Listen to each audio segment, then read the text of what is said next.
Hi, I'm Michael Killen, host of the Killen Report. For 10 years, an organization in Coronado has been lobbying extensively for a tax or fee on carbon fuels. And I'm wondering, in the era of Trump, what is going to happen to the effort to put a tax on fossil fuel? And I have invited a group leader of Citizen Climate Lobby. His name is Suds Jain, to be on this show, and I want to ask him a series of questions. First, about what is the mission and objective of Citizen Climate Lobby, and then I might get around to asking him how will the emergence of Donald Trump as the President of the United States affect that nonprofit's direction. And then I've invited Peter Fiowski, who is on the board of a Sausalito-based company, Repower Capital, and he's also on a board for a organization called the 100-Year Climate Change Plan. I'm going to invite him to come on this show also. Now, before I start my interview with Suds Jain, I want to make an announcement. Recently, I was in Marin County in California, and I produced a TV program called How Nonprofits Can Increase Their Revenue. If you go to my website, Killen, KILLEN.com, you will have an opportunity to pick up the insights that the father of cause marketing share in that program. Suds. How are you, Michael? Hey, how are you today? Good. By the way, you're the first guest I've had that has less hair than me. I'm happy with how much hair I have, or don't have. You heard my introduction of Citizens Climate Lobby. And first of all, what do you think of the introduction? Well, I think everyone is concerned about what the Trump administration is going to do about climate. He has called it a great hoax, but he's been fairly unpredictable about a lot of things. So it's possible that Citizens Climate Lobby and other people may be able to move him to become a huge advocate for climate. Okay, I like what you said, and maybe we'll come back in this interview to issues related to Trump. Now, although many people have brought Citizen Climate Lobby to my attention over the years, but I'd like to ask you, what is the mission of that nonprofit? The mission is to create a solution to tackle the pollution caused by carbon emissions. And we have a proposal for a fee, or some people call it a carbon tax, which is basically a price on carbon pollution, where we return all of the money back to citizens. So Citizens Climate Lobby is a nonpartisan nonprofit whose mission is to create the political will to get a price on carbon pollution. I like how you said that, because you did include sort of the method that the mission is presenting, and it's a legislative mission, right? Correct. Okay, and now I'd like to ask, why in the world should we bother to put a tax on carbon? So even the EPA and the Supreme Court have realized that carbon emissions are a pollutant. And just like we don't let chemical companies any longer dump their wastes into our river, we should not allow electric utilities and refineries and large manufacturers to use our air as basically a sewer for this pollutant that the EPA and the Supreme Court have recognized. We're in California, and we have one of the world's great bread baskets in the Central Valley. We provide a tremendous amount of food. We have a lot of farmers. What does it matter to farmers if us people in the cities put up all the pollution that you just referred? What does it matter to farmers? Well, I'm actually a master gardener, so I'm very interested in gardening. And I had to chop down my cherry tree this year because what's happening is with global warming, we're not getting enough chill hours. So cherry trees need anywhere from 600 to 900 hours of cold temperature in the wintertime before they recognize that winter is over and that it's time to bloom. So I haven't gotten any fruit on my cherry trees. A number of farmers in this area have not been able to get fruit, and so we're now having to look at even using some tropical fruits. So we're going to have to change the fruits that we're going to use, plus we have this drought. So from what you just said, the warming of the temperature in California has a great impact on the farmers in this state. Do you agree? Absolutely, for two reasons. One is, again, the temperature is changing, so certain crops are no longer fruiting. Then the other thing is that because the temperature is warming, we don't have the snowpack storage that we used to. So there's a shortage of water. A shortage of water. Yeah. That is a gigantic issue in this state. Absolutely.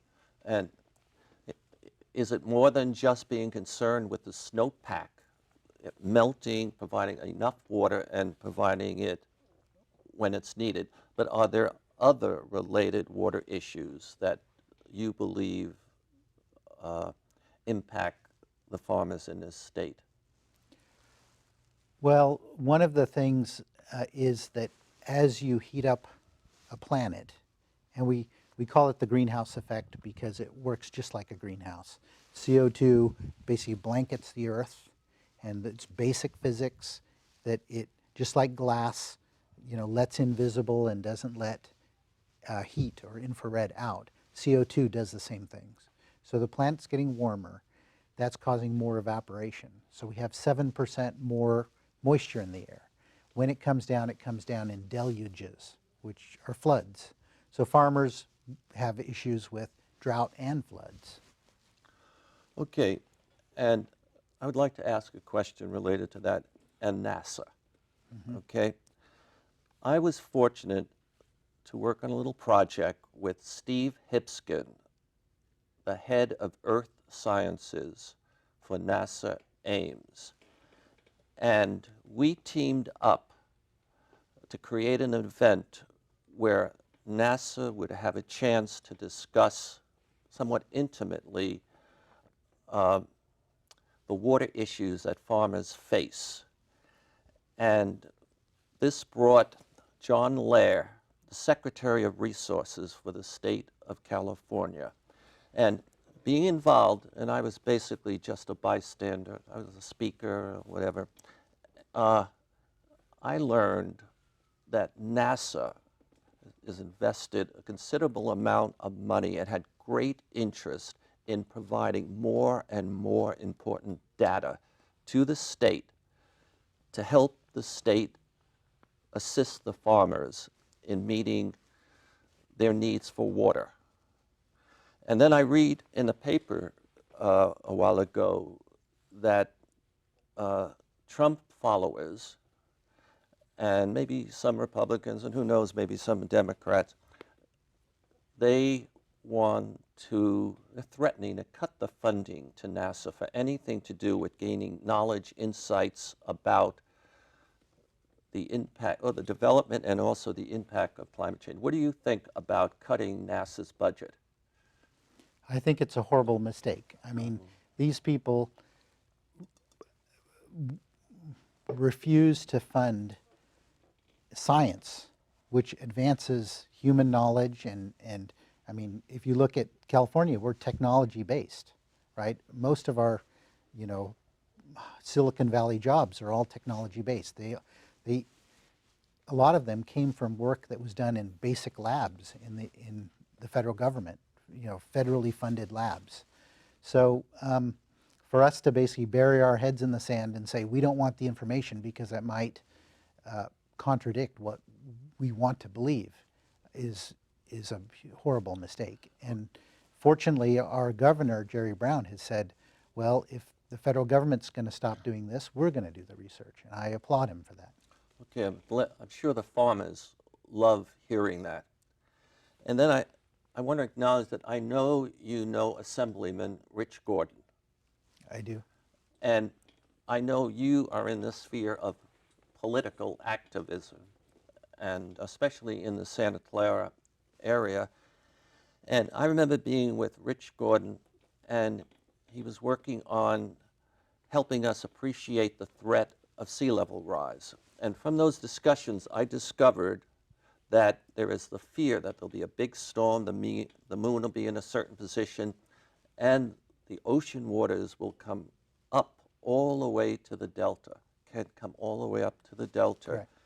and flood it with seawater, and it could break dams, and the water might even go into down south into the Central Valley, destroying much of the economy, the farming, the agricultural economy of the state. And what do you think? Is that really feasible, that sea level rise could push all the way into the delta? And is that linked to the governor's plan to put a new tunnel in? Well, the fundamental issue is with sea level rise, salt water moves up the delta, and plants can't tolerate the salt. So farmers are dealing with salinity issues, which are destroying their crops. I think it will be a number of years before it breaks dams and moves into the Central Valley. I mean, historically, we did have sea levels that were 100 feet higher than they are now, but we're not expected to have more than, say, 7 or 8 feet of sea level rise by the end of the century. Okay, so now I'd like to go back to Citizen Climate Lobby. Sure. You gave us the mission, I can grasp that, but what's the number one objective or number two objective or three objectives that the nonprofit that you are part of is trying to attain? So the objective is to create legislation, federal legislation. California and the states in the Northeast have their own cap and trade systems or carbon pricing systems, but the best way to do it is something that is national. We don't like to have a mismatch of legislation piecemeal, because then states compete with each other. It's better to have a consistent carbon price across the whole country. So what we're asking for is a steadily increasing price on carbon pollution, which starts at the primary source, which is when coal or oil is extracted from the ground or imported into the United States. So we want to start at something like $15 a ton and increase it very steadily every year, $10 a ton. Okay. Go ahead, I'm sorry. Something businesses can predict and rely on. Okay, predictability for businesses, Correct. governments, Yeah. all of us in life is important. And now you said, was it $15 a ton? Yeah. Okay, and of gas. This is $15 a ton on any carbon CO2 equivalent emission. So Okay. that $15, if you want to boil it down, translates to about 15 cents per gallon of gasoline. 15 cents per gallon of gasoline is what's going to be a new expense we all have to pay. Well, that's fine. But let me just ask you, you don't want to call it a tax, you want to call it a fee. How can you call it a fee if it's going to be a tax on my gasoline usage? Do I get a rebate? You do. what happens is that as the fossil fuel is imported into the country or extracted from the ground, there's this fee placed on it. That money would go into a separate fund that would not be commingled with the general fund of the United States. And then that money will then be divided among, could be anyone with a Social Security number, or it could be any legal resident of the United States. That's not decided yet, but we divide it and we return it back, every penny. Yeah. So it doesn't grow government, it doesn't decide on any technologies, it doesn't bet on any technologies. You know, a lot of people have issues with the fact that the US government funded Solyndra. We're not doing that with this. We're returning it back to consumers. Okay. Now, I've learned from you earlier that George Shultz, the famous, one of the most famous, important Republicans we've had, is on your board. He is. And what is his exact position with respect to the distribution of funds collected? He and a fellow named Gary Becker, who's a Nobel Prize economist, wrote an op-ed in the Wall Street Journal where they proposed support for a revenue-neutral carbon tax. And his statement is, it's not a tax if the government doesn't keep the money. So returning it all to consumers is something that he believes is something that would price in the external cost of this pollution. Because we, like I said, we don't allow companies to dump their pollution in the rivers. They have to pay more to responsibly dispose of those toxic wastes. Okay. So we want to price the cost of this pollution. So it's a neutral cost to me. It's nothing. Right. I mean, if I get the benefit, if I'm a farmer, of maybe having a career and continue to make money if we reduce the emissions going up. Correct. And then us consumers, yes, we pay 15 cents more maybe for a gallon. We pay right now, but at the end of the year, we may get a tax deduction for the amount of money or a check or something. Sounds like a good deal to me. In fact, people who have small carbon footprints, people who live in apartments, take public transit, they make out because they get the same check that somebody who has multiple houses and lots of European vacations. Everyone gets the same check. So in effect, people with very large carbon footprints would be subsidizing people with small carbon footprints. Okay, now you've been helpful on that topic. One more question related to this. Trump, I didn't do it deliberately. He changes the environment considerably. And it's not certain to me that Congress is going to go along with him or go along with Citizen Climate Lobby. We don't know really what he's going to do. He's already said he doesn't believe in climate change, and he's put people in charge of EPA and other places that call it a farce, a Chinese invention. Do you think you're going to get any support from him or from the Congress during his 4-year administration, if he lasts that long, to get a tax fee legislated? What do you folks think about that? Well, the way Citizens Climate Lobby works is we create groups in every congressional district, and we meet with congressmen and women on both sides of the aisle regularly to talk about this proposal and the threat of carbon pollution to our lifestyles, our economy.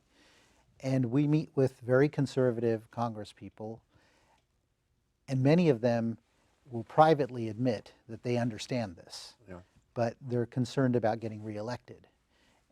And so one of the examples is Trump has golf courses along the water, and he's building seawalls to protect from climate change. So it's possible that he gets it, but yeah, he's just not willing to publicly say. Okay. I would like to briefly shift this discussion for a moment. Now, you are in the city of Santa Clara. Correct. one of the most important cities in Silicon Valley. And I know you are a local activist, it, having to do with trying to encourage the city to be more progressive, more active in reducing the threat and impact of greenhouse gases. And I think you or someone, you told me that you have some initiatives that you have been promoting. Can you just, these are green initiatives, could you just quickly tell us one, two, or three of them?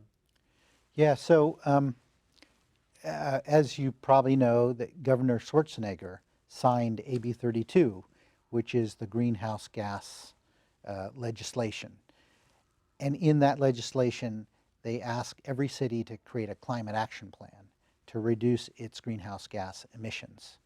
And the concept is to get down to 1990 levels of CO2 emissions by 2020. So every city has a climate action plan. So one of your objectives that you've been pushing the city to enact or support, one. Okay, so what I've been trying to do is to get the city to install more electric vehicle chargers, because we need to, as we decarbonize our grid, we want to push electric cars that won't be emitting greenhouse gases. So I'm trying to get in every housing development lots of EV chargers, Good. in public facilities, EV chargers. And my next car is going to be an electric car. Okay, very good. And now I want to say you've been a wonderful guest. And I was wondering if you just sit here for a moment. I'd like to invite Peter Fiszowski. Did I pronounce it properly? Fikowski. Fikowski. Okay. Peter, would you come on and join us? Have a seat. Hey, Thank Peter. you. Good seeing you again. And Peter, make sure I get this right. You are on the board of a Sausalito-based organization called Repower Capital. Yes. And you're also on the board of an organization called the 100-Year Climate Change Plan. Yeah, well, the 100-year plan is part of Citizens Climate Lobby. When I began working with Citizens Climate Lobby, I wanted to make sure that I was lined up with the outcome that we wanted. And it turned out that no one had answered the question, where do we want the climate to go? No one had answered that question. So over a period of about three years, I had a chance to talk with all the leading climate experts to ask them, where should we take the climate? And at the end, we decided that where we want the climate to end up is with a healthy climate. We actually want to get back to 0 degrees warming. And I was talking to a bishop at the climate summit in Marrakech a couple months ago. And he said, Peter, it's a moral imperative to give our children the same climate our parents gave us. And so what I've been working on is, in the 100-year plan group, is actually saying where do we want to go and how might we get there? Okay, so I want to say I like the phrase, but it's more than a phrase, to give our children the climate that we may have inherited. Is that right? That's right. How does that ring with people when you share that mission? That goal. That goal. I've shared it with a lot of people, and it comes universally, people like it. It's a little bit scary because for the most part, we don't know how to do it. And, but I've had no one object to it. I'm a physicist by training. And until November, until the bishop talked to me, I was doing it as a scientific thing, that scientifically it's better to do it. Good. That was there were arguments there. When the moral imperative, people are very happy with that. Good. Now, you heard the discussion Suds and I had here, okay? Yeah. What don't you like about it? How would you improve it? What did we miss? What did you miss? The big picture is very exciting. When in looking at the 100-year plan, it turns out that the carbon tax, putting a price on carbon, is of course important for accelerating our transition to clean energy. and I like the chargers and so on. But it's very powerful beyond that, that putting a price on carbon is the thing that's missing for us to motivate industry to pull carbon dioxide back out of the atmosphere in the future. And so I'm very active with CCL to get that price on carbon, because not only is it good in the short term as we do the transition, it's vital to give our children a planet that we'd be proud to give them. All right. I like all that you said. I'd just like to go to Repower Capital for a moment. We don't have much time. What do you do with them, or what is their mission? Their mission is to connect the investors and renewable project developers so that ultimately it may be $1 trillion a year, but certainly right now it's $300 billion a year that goes into buildings, wind and solar projects, and waste to energy and so on. It's hard to fund those. There's a lot of knowledge. And so what we do is we're the conduit for that hundreds of billions of dollars. So you're on the board, and since you are a scientist, a heavy-duty scientist, are you primarily sharing your background, your knowledge, your experience I know you run a semiconductor company too. Yeah. Is that your role, to provide the technology? My role, well, I'm an investor, but my main role has been to raise the bar for them. They wanted to make a good business and be profitable, and I said, my children need us to do $300 billion eventually, which is 10 times what the original plan was. Okay, so you are in Los Gatos, California. Los Altos. Oh, Los Altos, and you are in Santa Clara. And did I pronounce your name properly? Fikowski. Zekowski. Fikowski. Oh, Fikowski. Yes. So, and your suds, and how do you pronounce your first name, the full first name? Sudhanshu. Say it again, please. Sudhanshu. Okay. So I want to say both of you were an enjoyment for me to chat with you. And you shared some valuable information with the community. And I want to thank you very much. And in a moment, they're going to go like this to me back there and say it's all over. So thank you. Thank you, Michael. Thank you very much. I am Michael Killen. Just sit for a minute. Now, wasn't that